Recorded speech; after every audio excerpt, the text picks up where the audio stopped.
నమస్తే రమగారు. నమస్తే జయ. రమగారు, పూర్వజన్మ హ్మ్. మంచి చెడు ఈ జన్మకి మనకి అవి క్యారీ ఫార్వర్డ్ అవుతాయని చాలాసార్లు మనం మాట్లాడుకున్నాం.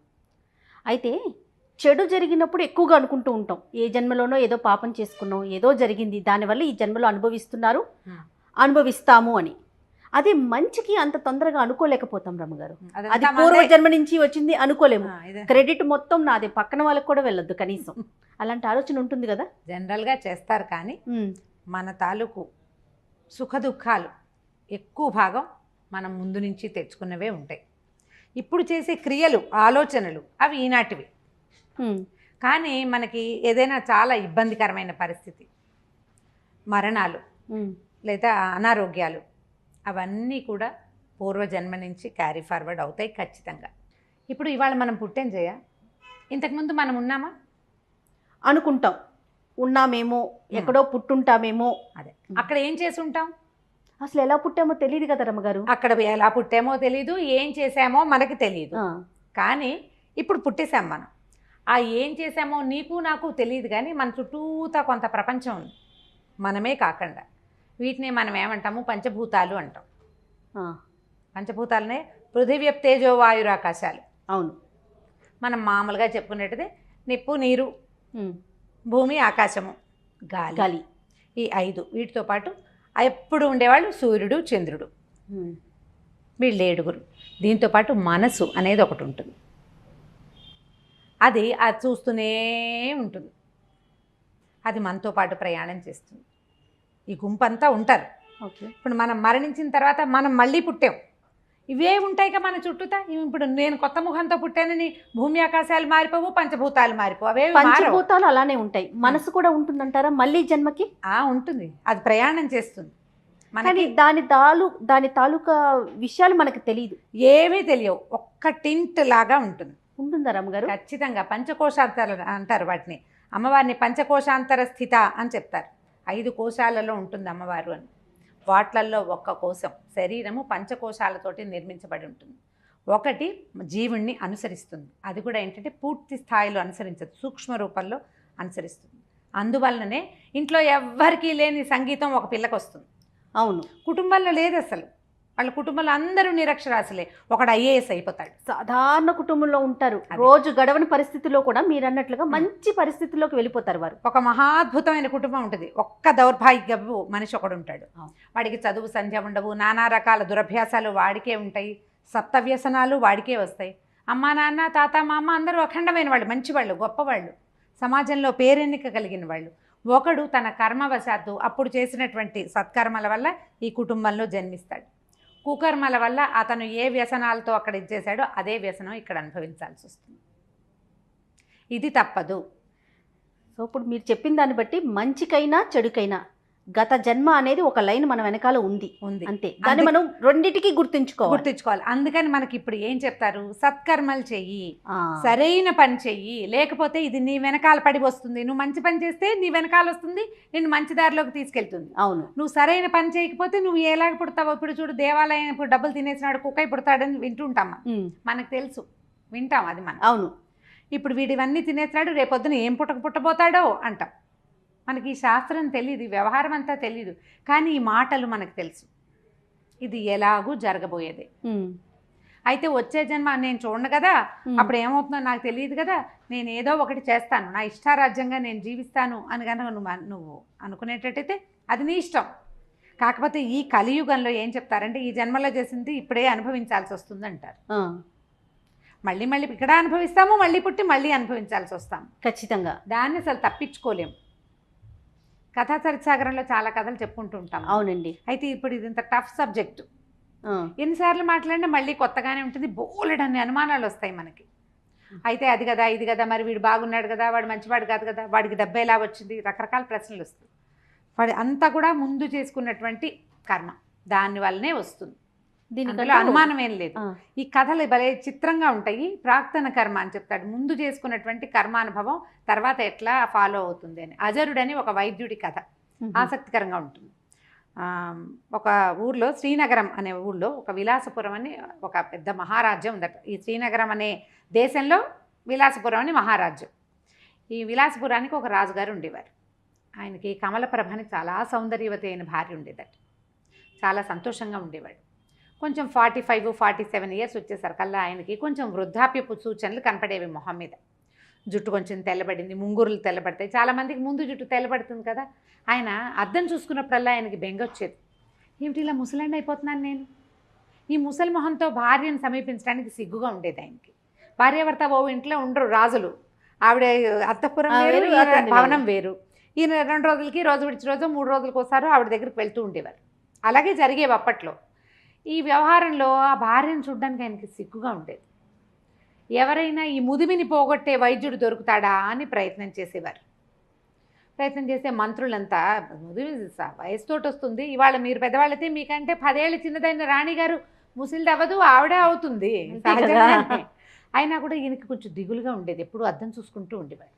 అయితే ఏమైందంటే రాజుగారికి ఇలాంటి ఉద్దేశాలు ఉన్నాయని తెలుసుకుని అజరుడు అనేటువంటి ఒక డాక్టర్, ఒక వైద్యుడు, భిషగ్వరుడు అని రాస్తారు, ఆయన ఏమన్నాడంటే మీ ముదివిని పోగొట్టేస్తాను నేను అన్నాడు.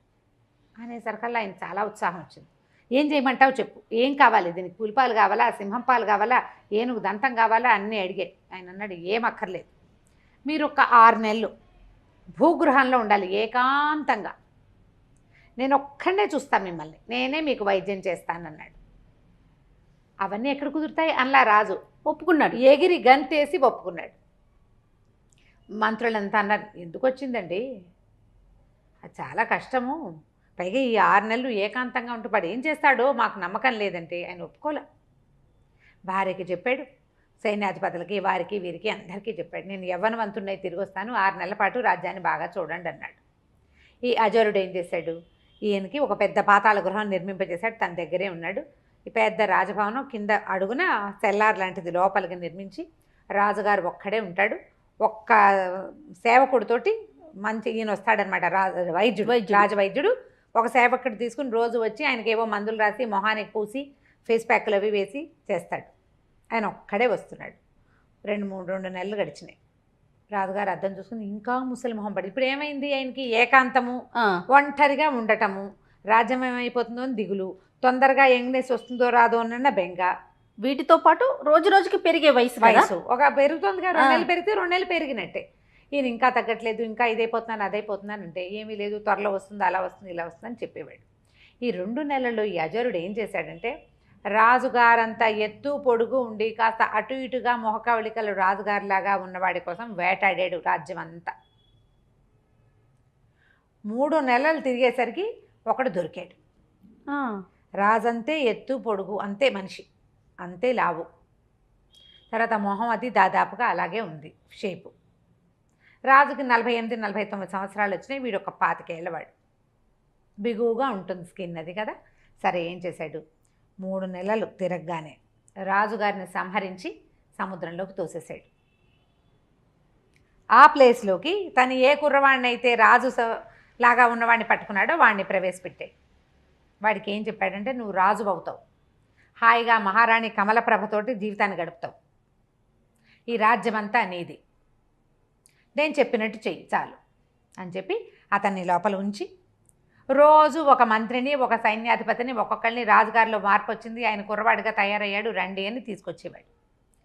మెల్లిగా ఈ మంత్రులు వాళ్ళ ఆనుపానులు, వాళ్ళ వ్యవహారాలు, మధ్యలో మహారాణి కమలప్రభ ఆవిడ తాలూకు చెలికత్తెలు ఒక్కొక్కళ్ళు అలవాటయ్యారు. రాజుగారిని ముట్టుకోకూడదు, బాగా వెలుతురున్న చోట కూర్చోబెడితే ఆయనకి మొహం పాడవుతుంది, అలాంటివి చెప్పి వాళ్ళు డైరెక్ట్గా ఆయన్ని చూడనివ్వకుండా చేసాడు.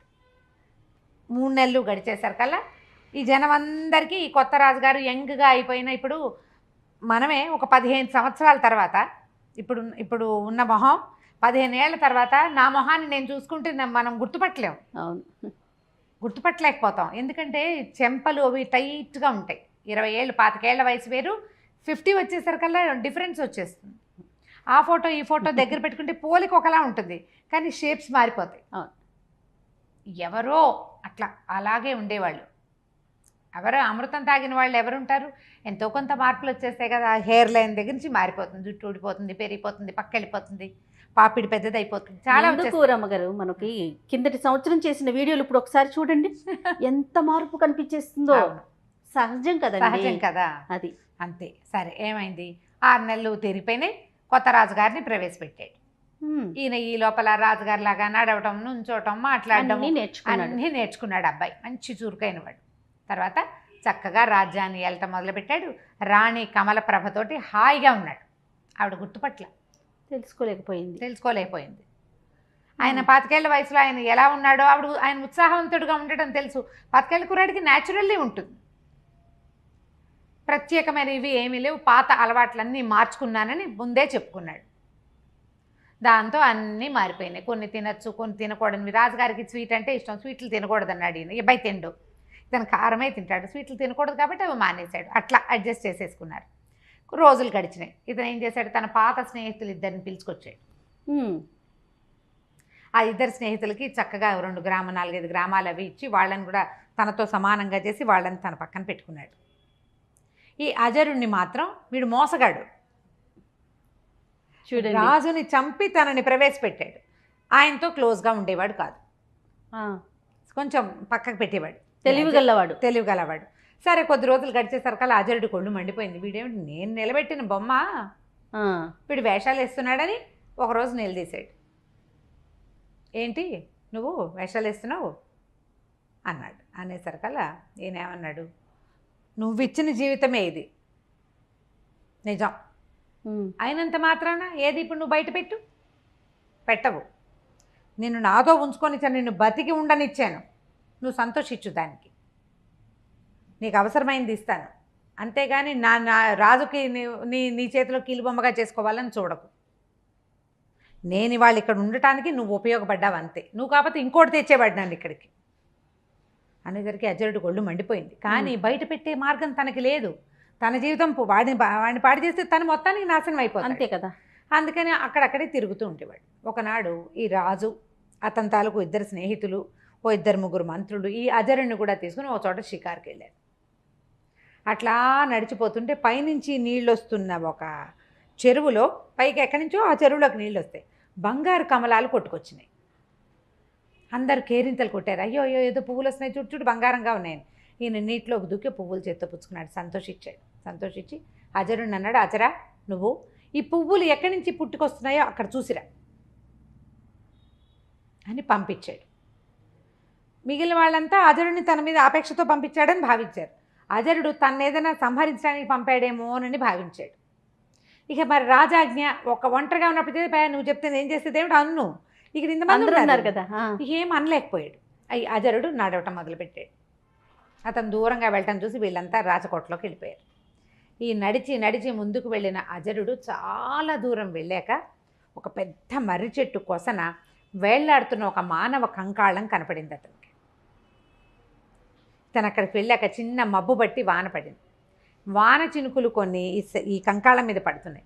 కంకాళం మీద పడినటువంటి వాన చినుకు నీటిలో పడంగానే బంగారు పుష్పం అయిపోతాం. అబ్బా, ఆ పుష్పమే పైనుంచి కొట్టుకొచ్చి చెరువులోకి వస్తాం. నేను ఆశ్చర్యపోయాడు. ఏమిటి వీడికి, ఎవడిది మానవ కంకాళం, మనిషి కనపడుతున్నాడు, డెడ్ బాడీ, అస్థిపంజరం లాంటిది. కంకాళం అస్థిపంజరం, మానవుని అస్థిపంజరం మనకు తెలుస్తుంది కదా, దాని తల అన్నీ కనపడుతున్నాయి. ఏమిటి విషయం, ఎలా సాధ్యం అని చెప్పి ఏం చేశాడు, ఏమనుకున్నాడు, చూద్దాం ఏమవుతుందోనని ఆ చెట్టెక్కి ఆ కంకాళాన్ని నీటిలోకి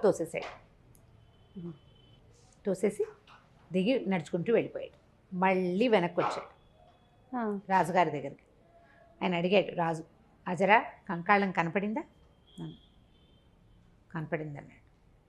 చాలా చిత్రమైన చోటు కాదు అది అన్నాడు. చాలా చిత్రంగా ఉంది, ఏమిటో ఆ ఆశ్చర్యానికి కారణం తెలియదు. నేను కంకాళం పడేస్తే ఏదైనా జరుగుతుందేమో అనుకున్నా, కానీ ఏమీ జరగలేదు. ముందు మాత్రం నేను చూశాను, దాని మీద నుంచి పడినటువంటి నీటి బిందువులన్నీ బంగారు పువ్వులు అయిపోయినాయి. అవి కొట్టుకొస్తున్నాయి, ఎటు పడితే అటు కొట్టుకెళ్ళిపోతున్నాయి, ఒకటి మన ఊళ్ళోకి వస్తుంది అనేసరికల్ ఇతను చెప్పాడు, ఆ కంకాళం నాదే, నా పూర్వ జన్మ అది. రాజభోగాలు ఆశించి విపరీతంగా తపస్సు చేశాను. మరణించిన తర్వాత నాకు ఈ రాజుగా ఈ రకంగా ఇలాంటి అవకాశం ఇచ్చింది విధి. నీటిలోకి తోసి మంచి పని చేసావు. నా పూర్వజన్మలో స్నేహితులే నేను తీసుకొచ్చిన నా సన్నిహితులు 2. నేను అప్పుడు చేసినటువంటి తపస్సు యొక్క ఫలితము ఇప్పుడు రాజుగా ఈ రకంగా అనుభవించేందుకు నాకు అవకాశం లభించింది. ఎవరైనా సరే వ్యక్తుల సహాయం, నేను సహాయం చేస్తేనే వీడు పెద్దవాడయ్యాడు అని చెప్పుకోకూడదు. మనం ఒక కారణం అవుతాం. వాడు ఉచ్చ స్థితిలోకి వెళ్ళాలని వాడు ఇక్కడ రాసుకుని వస్తాడు. దానికి సరిపడా క్రియ ముందు జన్మలో చేసి వస్తాడు. దీనికి వ్యాజం కారణం మనం అవుతాం. నువ్వు ఆ కారణాన్ని అయ్యావు అజరా, అంతకంటే ఏదీ లేదు. అక్కడ కంకాళం ఉందని దాన్ని స్పృశించే బంగారు కమలాలు వస్తాయని నాకు తెలుసు. నేను చేసిన తపస్సు యొక్క ఫలితం అది అని చెప్పాడు. ఆ తర్వాత అజరుడు ఇంకా రాజుని గురించి మాట్లాడటం మానేశాడు. ఇతనికి ఏం దొరికింది? తనని నమ్మిన మహారాజుని సంహరించి ఒక కొత్త వాడికి రాజు అయ్యేందుకు అవకాశం ఇచ్చే ఇది వీడి విధిది. ఆ తర్వాత అంతకుముందు మామూలు వైద్యుడు, ఇప్పుడు రాజవైద్యుడై బాగా సంపాదించుకుని హాయిగా ఉంటున్నాడు. వీడి సంపాదన ఇలా పెట్టాడు దేవుడు. దేవుడు అంటే విధి. ఇవన్నీ కూడా మనం ముందు చేసుకుని వస్తాం. అందుకు ఇప్పుడు సరి అయిన క్రియ చేయి. ఈ జీవితంలో మనకి ఏం చెప్పబడిందో, మనం ఏ ధర్మాన్ని అనుసరించాలని మన పూర్వులు పెద్దవాళ్ళు, మన ధర్మం ఏది మనకి బోధించిందో అది చెయ్యి. ధర్మేతర కార్యాన్ని చేయొద్దు. ధర్మానికి అమెండ్మెంట్స్ చాలా ఉంటాయి. ఆ అమెండ్మెంట్ తెలుసుకో. నువ్వు ఇది చేయలేకపోతే దానికి తగింది చెయ్యి. అబద్ధం చెప్పద్దు. నువ్వు అబద్ధమే చెప్పాల్సి వస్తుంది. అప్పుడు మౌనంగా ఉండు. అదేదో పూజ చేయాలి, రోజు నిత్యము ఆరాధన చేయాలి. నువ్వు చేయలేవు. పొద్దున్న లేచి సూర్యుడికి దండం పెట్టు. ప్రతిరోజు చిన్న మార్పులు చేసుకోమంటున్నారు, అంతేనండి? అంతే. ధర్మాచరణ ముఖ్యము. నువ్వు సరి అయిన క్రియ చేస్తే నీ తర్వాత జీవితం కూడా సరి అయినదిగా పరిణమించేందుకు అవకాశం ఉంది. నేను కథ చెప్పాను, కానీ మనకి వేమన పద్యాలతో సహా ప్రతిదీ ఇదే చెప్తుంది. అంతే. మనం ఎట్లా మధ్య దొండ గింజ పెట్టాం, దొండ మొక్క పెట్టాం, దొండకాయలు కాస్తుంది. చేతి దొండ పెట్టావనుకో ఏం కాయ కాస్తుంది? కూర వండుకోగలమా మనం? చేతి దొండే కదా. అంతే కదా. సరి అయిన విత్తనాన్ని నాటితే సరి అయిన చెట్టు మన విత్తనంలో ఉంది. మనం అది సరి అయిన క్రియ చేయాలి. కుక్రియలు కుకర్మలకి వెళ్ళొద్దు. నేనే గొప్ప, వారు కొంచెం ఒక మంచి పరిస్థితిలో ఉండటానికి దానికి నేనే కారణం అని భుజాలు ఎగరేయొద్దు. భుజాలు ఎగరేయటం కూడా అనవసరమే. ఎందుకంటే వాడు అక్కడ ఉండాలని వాడు రాసుకొచ్చుకున్నాడు. నువ్వు దానికి కారణమయ్యావు. అంతే. కరెక్టే. ఆ మనిషికి కృతజ్ఞత భావం ఉండాలి కదా రమ్మగారు. వాడి కర్మానుభవాన్ని బట్టి వాడికి ఉంటుంది. అప్పుడు మళ్ళీ జన్మలో అతను అనుభవిస్తాడుగా. వాడి కృతజ్ఞత ఉందనుకో, వాడికి సుకర్మ చేసినట్టు. లేదు, ఇదంతా నాదే క్రెడిట్, నా గొప్పతనంతో నా పూర్వ జన్మతోనే నేను ఈ పరిస్థితిలో ఉన్నాననే భావన ఉందనుకోండి, ఇప్పుడు వాడు ఖచ్చితంగా మరో జన్మలో వాడు అనుభవించాల్సిందే. అంతే. మన ఆలోచనలు, మన విధానాలు మన తాలూకు భవిష్యత్తుని, మరు జన్మని నిర్దేశిస్తాయి. వాటిని సెటిల్ చేసేవి ఇవే. బహుశా ఇలాంటివి ఉండబట్టే ఈ జన్మలో సక్రమంగా ఉండటానికి ప్రయత్నం అన్నా చెయ్యి అని చెప్తారు. అంతే కదా. అంతే. ఇప్పుడు సరిగ్గా ఉంటే కృతజ్ఞతగా ఉండు, భక్తిగా ఉండు, ధర్మపరత్వంగా ఉండు, సాధ్యమైనంత. సహాయం చేయలేకపోతే పోని బాని, కనీసం అపాయం అవతల వాడికి ఇబ్బంది పెట్టకు, అదైనా చెయ్యి. ఇబ్బంది అయినా పెట్టకుండా ఉండాలి. అందుకనే ఈ కథలు చెప్పుకుంటాం మనం. ఖచ్చితంగా అండి, ఖచ్చితంగా ప్రతి ఒక్కరికి తెలియాల్సిన కథలు ఇలాంటివన్నీ కూడా. అంటే మన జీవితానికి సంబంధించిన విషయాలు కదా రమ్మగారు. అద్భుతం, చాలా బాగుందండి. నమస్తే రమ్మగారు. నమస్తే.